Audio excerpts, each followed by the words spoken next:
مولانا ابوالکلام آزاد ہندوستان کے اولین وزیر تعلیم، ان کی تعمیری خدمات لائق تحسین ہیں۔ انہوں نے آزاد ہندوستان کے شاندار مستقبل کے لیے سائنس، ٹیکنالوجی اور میڈیکل سائنس کی تعلیم کے لیے بہترین ادارے قائم کرنے میں اپنی بے پناہ صلاحیتوں کا مظاہرہ کیا۔ تعلیم کے میدان میں آج ہم جتنی ترقیاں دیکھ رہے ہیں، ان کی بنیاد امام الہند مولانا ابوالکلام آزاد نے ہی رکھی تھی۔ آج کے دور میں تعلیم کا جو ماحول ہو رہا ہے، سائنس اور ٹیکنالوجی ترقی کر رہی ہے، یہ سب مولانا ابوالکلام آزاد کا ہی کارنامہ ہے۔ قوم پرست مسلمانوں میں وہ سب سے آگے تھے۔ اپنا سیاسی مسلک سوچ سمجھ کر اختیار کیا تھا۔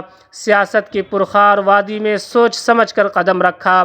ہو سکتا ہے کہ اس وقت کثیر تعداد کو ان کا اختیار کیا ہوا موقف صحیح نہیں لگا۔ مولانا اپنی ذاتی صلاحیت کے زینہ سے بلند ترین مسند پر پہنچے۔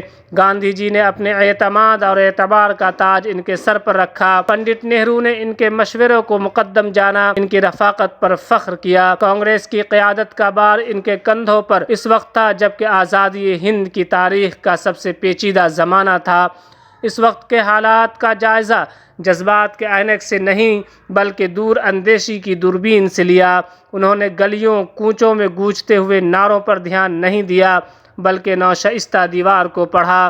قوم کو اس کے راستے کی طرف رہنمائی کی جو ایک صحیح راستہ تھا، مگر وہ اس وقت نامنظور اور نامقبول رہا۔ مگر تاریخ نے جب ورق پلٹا، سیاست کی گردش نے ثابت کر دیا کہ صحیح راستہ اور مسلک کا صحیح حل وہی تھا جو ابوالکلام بانگ دہل کہہ رہے تھے۔ جب طوفان سر سے گزر چکا، ناخدا جب کشتی چھوڑ کر محفوظ جزیرے میں چلے گئے، پھر پریشان حال قوم نے اسی درخت کے سائے میں پناہ لی جسے وہ اکھاڑ پھینکنا چاہتے تھے۔ پھر بھی انہوں نے قوم کو گلے لگا لیا، ان کے زخم پر مرہم رکھا اور انہیں دلاسا دیا اور ایک نئی زندگی کی شروعات کے لیے ان کے حوصلوں کو بلند کیا۔ اب تک کے لیے اتنا ہی۔